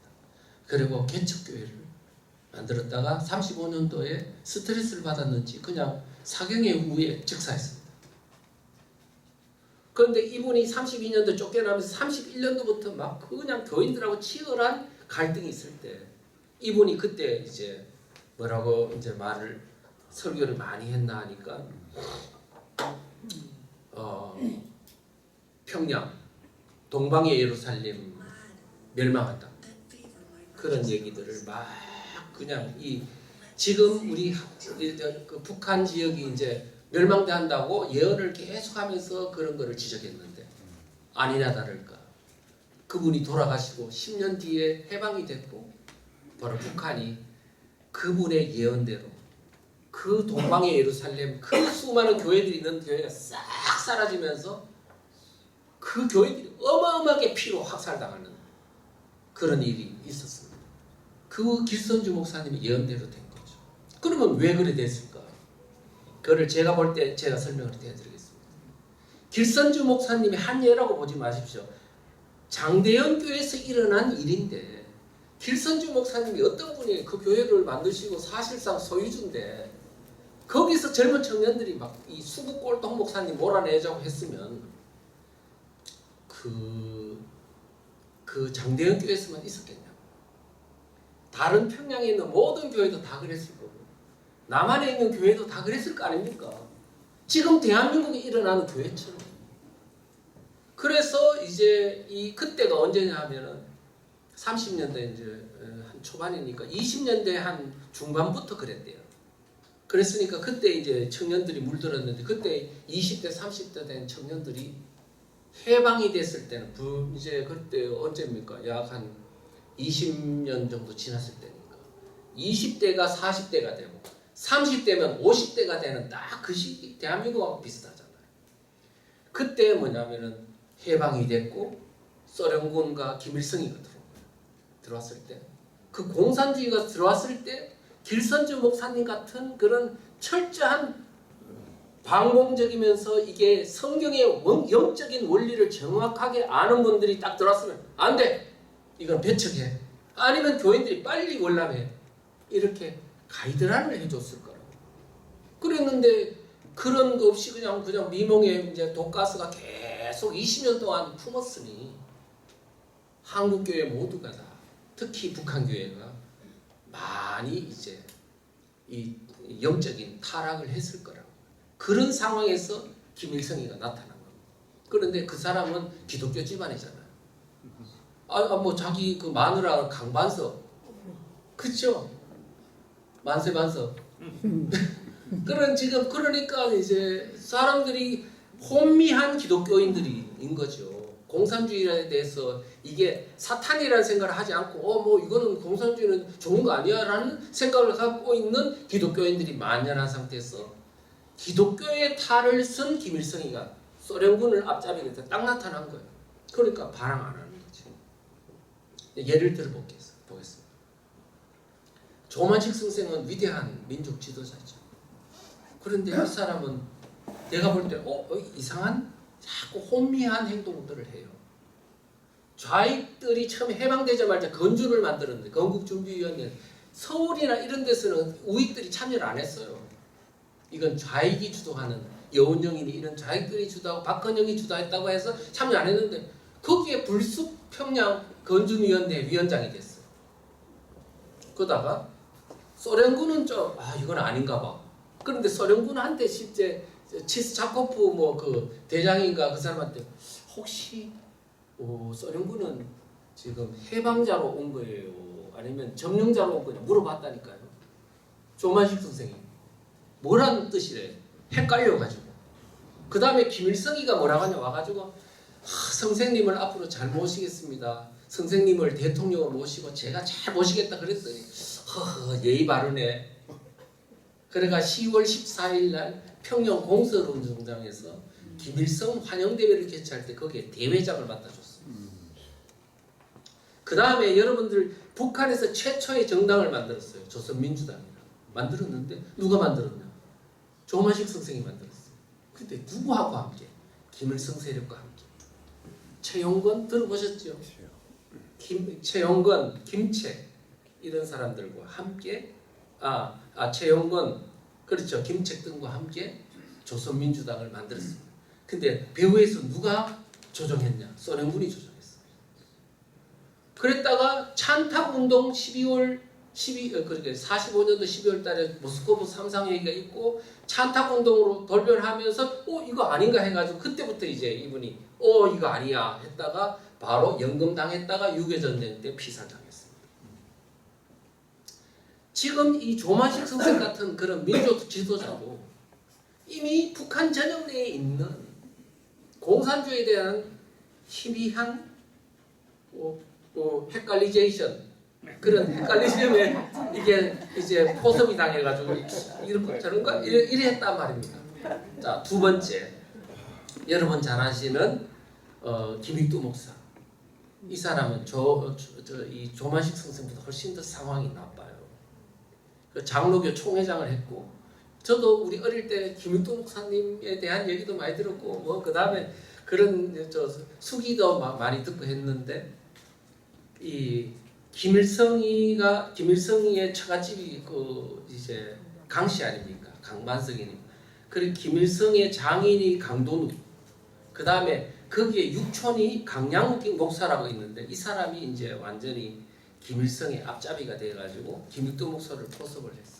그래가지고 김익두 목사가 그때부터 김일성 선전하는 어떤 역할을 했죠.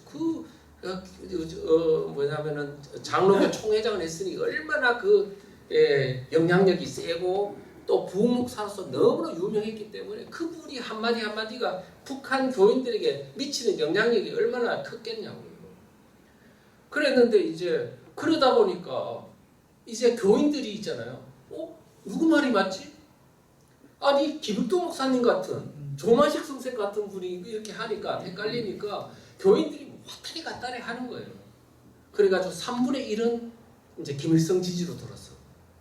또 3분의 1 정도는 이제 남한으로 이거 아니다. 한경진 목사님 같이 막 남한으로 내려오고 나머지 3분의 1은 또 우왕좌왕 하는 거예요. 이런 상황에서 점점점 38선은 가로막히고 피난 못 가고 있다가 6.25 전쟁 때 어마어마한 학살을 당하게 가지고 완전히 멸절돼 버립니다. 자, 그런 걸 생각해 보시라고요.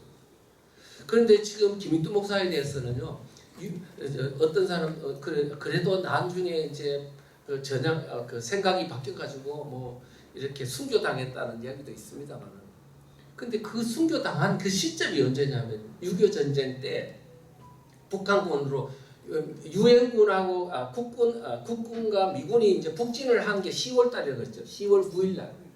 10월 9일 날 올라가서 10일 뭐 이때쯤 돼가지고 그때 이거 미군이 이미 북진해가지고 이제 전세가 역전됐다는 걸 알고 그때 돌이켰다가 이제 북한군에 의해서 피살당한 것 같습니다.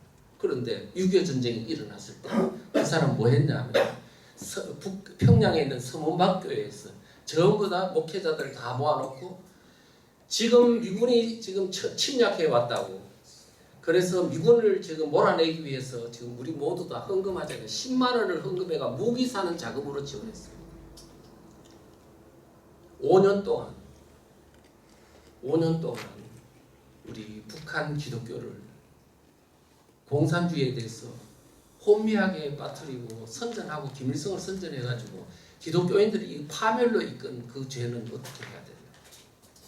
그래서 우리는 제가 과거에 뭐 그 사람이 무슨 말을 했든 안 했든 중요한 게 아니고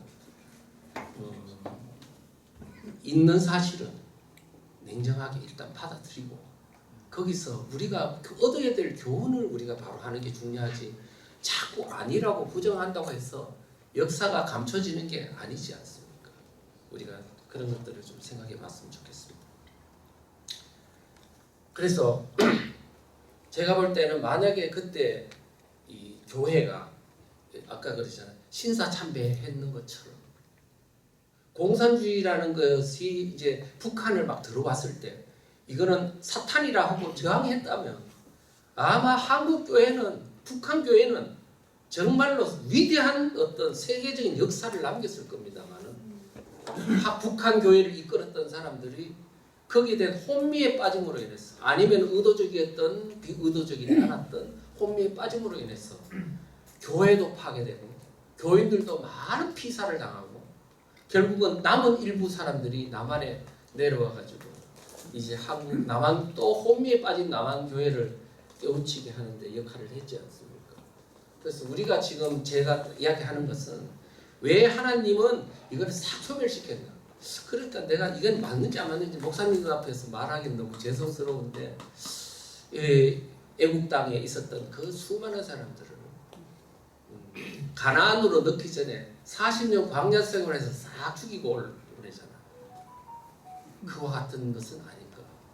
우리는 지금 이때 우리가 앞으로 새로운 어떤 정말 선교 항구 동방의 예루살렘을 넘어 세계의 선교 국가가 되기 위해서는 지금 우리가 혼비에 빠졌던 것을 다시 반성하고 회개하고 새로운 우리의 세계 공산주의였던 물든 이것을 다시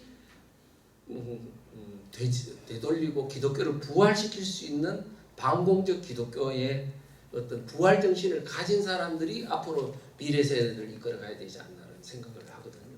그렇게 하고요. 지금 제가 말씀드린 거는 공산주의가 우리 일반 국민들은 뭐라고 하냐면 유물론이야. 유물론? 물질 중심인데 유물론인데 그게 무슨 영적인 거하고 무슨 관계야? 이렇게 생각한다면 오산입니다. 오산. 공산주의는 유물론이 아닙니다. 제가 아무리 봐도 공산주의가 유물론이라는 것은 그건 가짜 이론입니다. 공산주의는 유물론이라는 건 자본주의 국가를 멸망시키기 위해서 왜 자본주의는 멸망할 수밖에 없나 하는 이론적인 어떤 그걸 짜맞추기 위해서 만든 하나의 어떤 그 자본주의 국가를 파괴하기 위한 어떤 그런 이론일 뿐이지 공산주의 자체는 사탄입니다. 그런데 제만 그렇게 생각한 게 아니고 여기에서 리처드 윈브런트라는 사람이 쓴 막스와 사탄이라는 책에 보면 지금 이게 2019년도 우리나라 책으로도 이제 번역이 됐는데요. 거기에 보면 잘 나와 있어요. 마르크스 사상은 본질은 사탄 숭배라. 공산주의 이론은 절대로 유물론이 아닙니다. 사탄 숭배, 사탄의 이론이라니까요. 그러면서 왜 사탄이냐? 아니 결과를 보면 알지 않습니까? 과일도 성경에도 과일을 결실을 열매를 보고 안다고 했잖아요. 공산주의는 사람을 1억 명이나 죽이는데 그 열매를 보고도 그게 공산주의 사탄이라고 안 본다는 것은 말이 되지가 않습니다. 그래서 지금 이 책에 보면은 마르크스도 보십시오. 옛날에 기독교인이었다가 사탄 숭배로 돌아섰죠. 레닌도 보면은 옛날에 기독교인이었는데 십자가를 밟고 막 그냥 침 뱉고 막 지근지근 밟아가지고 사탄 숭배로 돌아섰죠.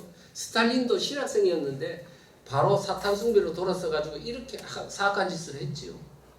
김일성도 기독교 집안이었는데 이렇게 사탄이 됐고요. 지금도 북한에 있는 사람들 내려오면은 예수 그냥 예배 딱 듣게 하면은 한 달 만에 바로 깨치더라고요. 야, 이거 주체 사상하고 똑같네 그러고. 예수님 하나님과 예수님을 빼고 김일성, 김정일 넣으면 똑같대. 10계명까지도 또 이렇게 하고 하니까. 그런데 그거를 사탄이 아니라고 말하는 게 도대체 어디에서 머리에서 나오는 거냐. 지금 주체사상은 북한의 2,500만 명이 믿고 있는 주체사상은 이미 세계 종교 어떤 단체가 다 정해서 10대 종교 안에 든다. 10대 종교 안에 드는데 다른 그 무슨 종교보다 가장 기독교에 대해서 파괴적입니다. 그런데 이거를 주체사상을 믿었던 사람인데 전향했다는 확증도 없고 전향한 어떤 그런 그것도 뭡니까? 이거를 전향하는 과정도 안 거친 사람들 목회자로 그 다음에 또 장로로 집사로 다 하고 도대체 이 나라의 종교 기독교는 뭐냐 이거.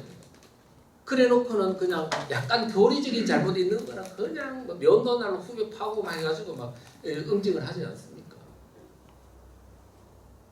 우리가 한번 깊이 이 문제를 생각해 봐야 될 때다. 저는 그렇게 생각합니다. 지금 세계 70년대 그때쯤 80년대에 세계 공산주의 지도가 이 정도로 넓었습니다. 중국, 러시아, 소련부터 해가 이렇게 했는데 우리 한국은 이렇게 작지요. 그런데 우리가 여기서 궁금증이 생겨요. 뭐냐면 도대체 공산주의가 무슨 매력이 있길래 이렇게 많은 나라들이 공산주의에 물드나? 예, 그렇죠. 그런데 이렇게 된 이유는 뭐냐면 정확하게 말하면 이 정치 사기꾼이기 때문에 사람들이 속아서 그렇습니다. 자, 속아서 그런데 어떤 방법으로 사람들을 속이냐 그랬더니 준다는 거예요. 준다는 거. 뭘 주냐? 토지가 필요한 사람한테 토지를 주겠다. 농민들한테는 토지를 주겠다 그러고 그 다음에 노동자들한테는 빵을 주겠다. 군인들한테는 평화를 주겠다. 전쟁은 이제 안 하겠다 그러는 거예요. 다 사기입니다. 사기. 그러면서 뭐라고 하느냐면 우리 북한도요. 왜 저렇게 공산주의에 완전히 목매였나 하니까 북한 김일성이가 정권을 잡은 게 1946년도 2월 달입니다. 북조선 임시인민회 그 위원장이 돼가지고 제일 먼저 다음 달에 한 게 토지개혁입니다. 토지개혁인데 이게 사실은 소유권을 준 게 아니었어요. 경작권만 준 거예요.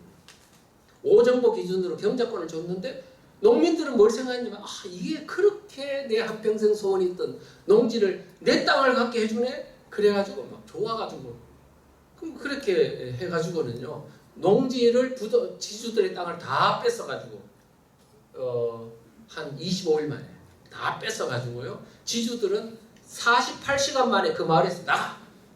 그리고 농민들한테 오정부 기준으로 나눠주니까 그게 소유권 주는 줄 알았어. 소유권 준 게 아니고 경작권을 준 건데. 그래가지고 공산당이 2,700명인가 아니 4,500명인가 되던 공산당이 토지개 끝나자마자 27만 명으로 늘어났어요. 공짜로 주는 게 이렇게 큰 힘을 발휘합니다. 그렇게 해서 이게 이제 그렇게 됐고요. 그 다음에 또 뭐냐 그런 거 주는 것뿐만 아니고 우리나라 요새 보니까 이재명 정권 등장할 때 15만 원 주는 것이 그렇게 사람들을 노인들을 그저 마음을 이렇게 사로잡는 줄은 그러니까 이게 한국 국민들은 이 15만 원에 자기 영혼을 팔고 표를 팔고 나라를 팔고 후손들에게 뭐가 돌아갈 것을 다 파는 걸 보니 그런 사람이 이 대한민국을 어떻게 뭐냐면은 자기가 평생 동안 대한민국을 발전시켰다고요? 그런 정신을 어떻게 대한민국을 발전시킵니까? 후손들한테 빈 껍데기 주면서. 우리가 지금 그래서 유권자와 주권자로서의 어떤 자세를 갖지 않으면 이 나라는 정상적인 국가로 진행될 수가 없다. 그런 말씀을 드리고요. 그 다음에 우리 국민들은요 생각보다 공산주의에 대해서 관용적입니다. 무슨 말을 하느냐? 공산주의는 이론은 좋으나 현실이 나쁘다. 이론이 좋답니다. 현실은 왜 나쁘냐 그랬더니 사람 죽이고 하니까 현실은 나쁘지. 근데 이론은 왜 좋으냐? 뭐 평등하게 나눠준다고 같이 잘 산다고 이런 거는 좋은 거 아니냐는 거예요. 아니죠. 그게 사기지. 그러면 아니 우리가 사기꾼들이 그러잖아요. 내가 돈 벌어줄게 해가지고 사기를 치잖아요. 그러면 돈 벌어줄게, 큰 돈 줄게, 매년 뭐냐면 배식 그냥 이게 수익을 내줄게 하면 그게 좋은 겁니까? 사기지. 그러니까 공산주의는 이론이 좋은 게 아니고 이론이 사악한 거라니까요. 이론이 사악하기 때문에 열매도 사악한 겁니다. 우리는 왜 그런 개념적인 게 왜 안 돼 있냐고요. 안 돼 있냐. 그래서 평등을 나눠준다. 평등한다.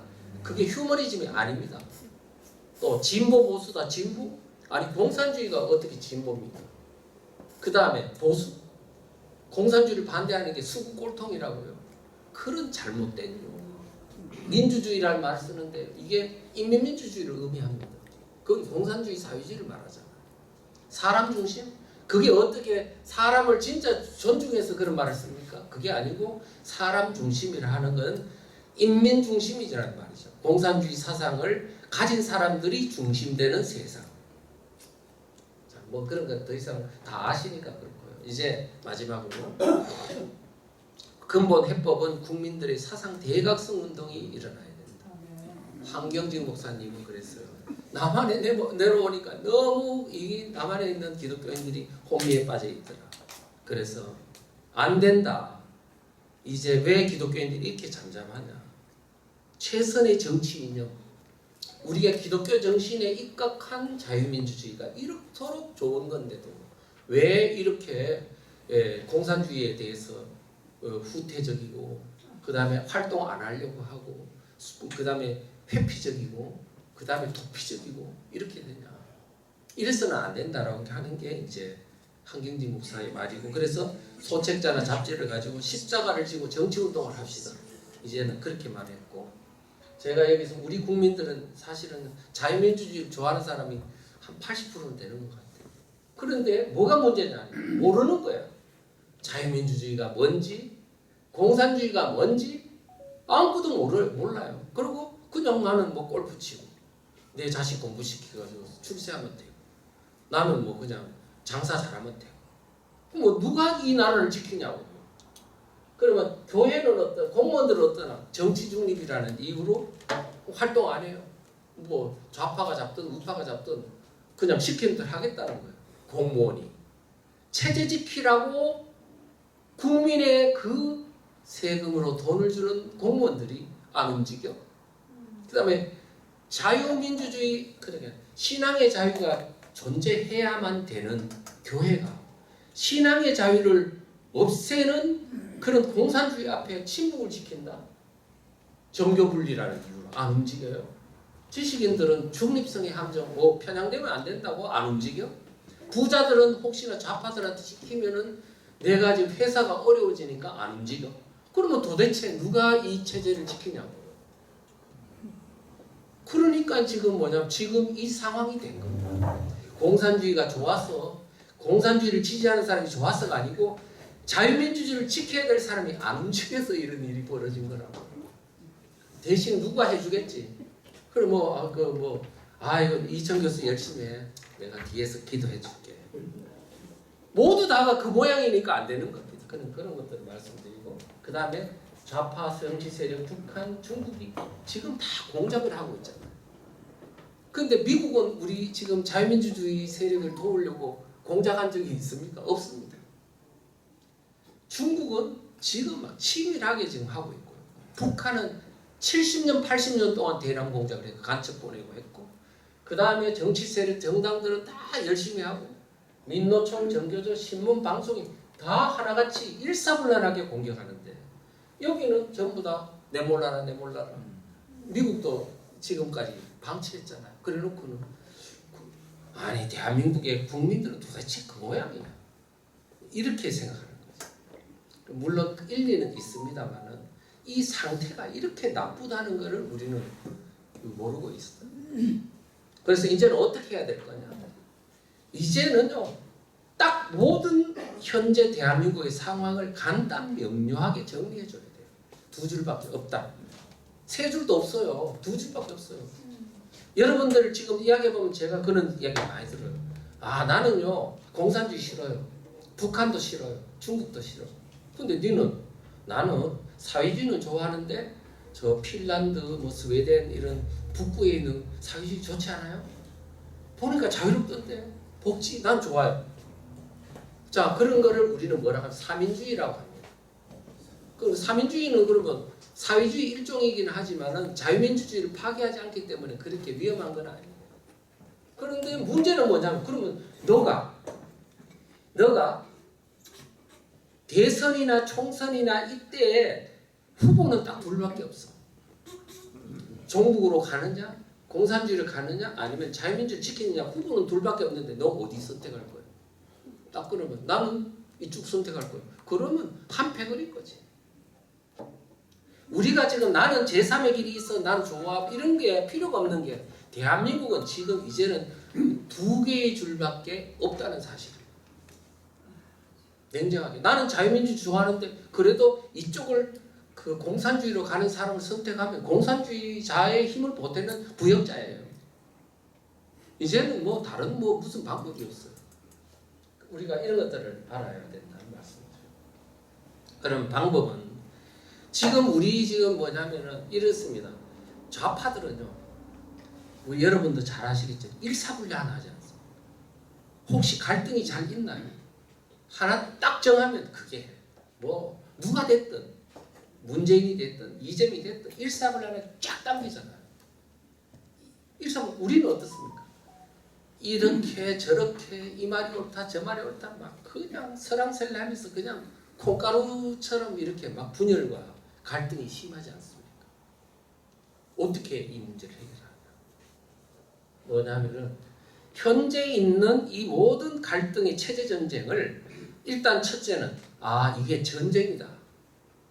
제6의 전쟁, 사상 전쟁이라는 체제 전쟁이라는 명확한 전쟁 개념으로 인식을 하고, 그 다음에 이 전쟁은 적과 아군으로 2개에 나눠진다는 것도 인식을 하고, 그 다음에 뭐냐면 현재 이 전쟁을 임함에 있어서 우리는 적은 누군지, 또 어떤 전쟁인지, 또 그들의 특성은 뭔지, 우리는 어떻게 해야 되는지, 이런 개념과 그 다음에 전략 전술에 대한 것을 간단 명료 단순 명쾌하게 딱 정의를 하고, 우리 모든 구성원들이 그거를 체화시킬 때 우리도 일사불란한 전투 대응이 갖춰집니다. 우리가 장병들이 보면 전부 오합지졸이잖아요. 오냐오냐 키워가지고 아들이 개판인데 군대에 딱 보내면 논산훈련소 한 달 동안 교육 딱 시키고 나면요 앞으로 착착착 뒤로 돌았자 이래 하잖아요.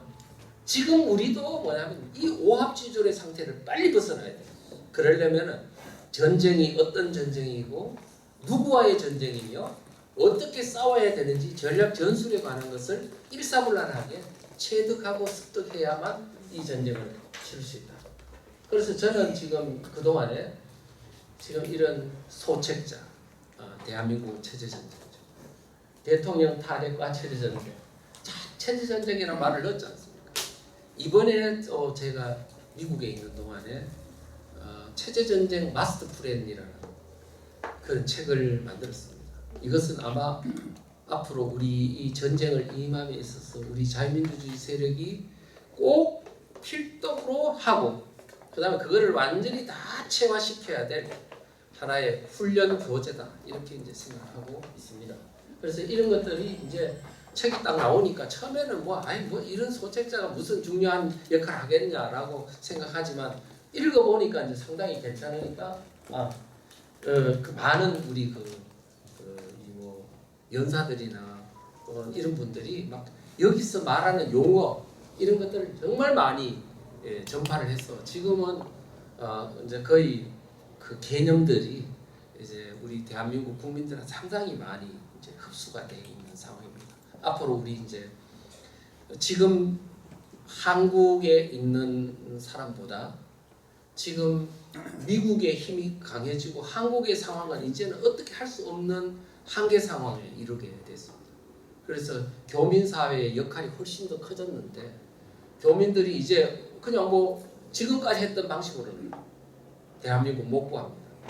그래서 이제 이와 같은 교재들을 읽고 그 다음에 이 전쟁 개념이 무엇이고 적은 무엇이고 어떻게 해야 되는지 간단 명료하게 정의되고 그거를 교육받고 해가지고 이제는 소위 논산훈련소 이제 갔다 온 우리 분들처럼 그런 개념을 우리 교민사회에다 전파하고 또 중요한 내용은 또 미국 정부나 또 조야에도 알려주고 이런 역할을 해 주셔야 된다 이렇게 생각합니다. 그런 측면에서 이번 9월 19일, 20일 날 워싱턴에서 이런 지금 미주 한인 포럼이 개최되고 있는데 제가 이제 황교안 대표, 그다음에 저 전한길, 박지원 변호사, 김성원 대표 이렇게 이제 강사로 와서 이제 강의를 합니다. 그래서 관심 있는 분들은 꼭 좀 참석하시면 좋겠고요.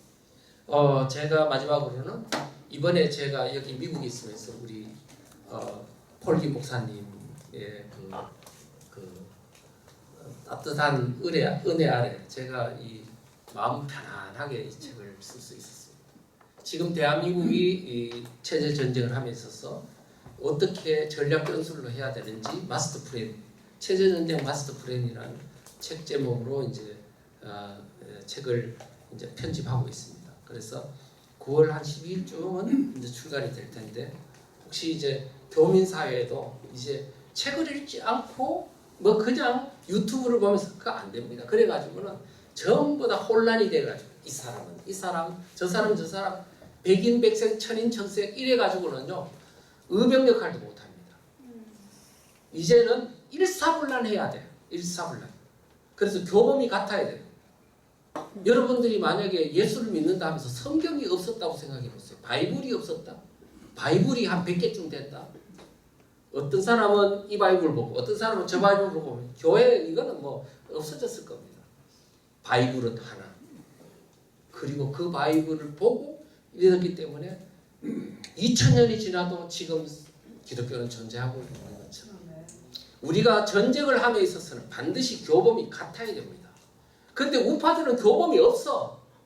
그러니까 지금 이 전쟁을 이렇게 개판으로 하는 거예요. 이제 좀 같은 교범을 장소는 달라도 미국에 있어도 한국에 있어도 또 뭐 어느 다른 나라에 있어도 시기는 달라도 연령대는 달라도 교범이 같다 그러면 똑같습니다. 그래서 이걸 꼭 참고해 주시면 감사하겠다는 말씀을 드리면서 오늘 강의 이제 마치겠습니다. 고맙습니다.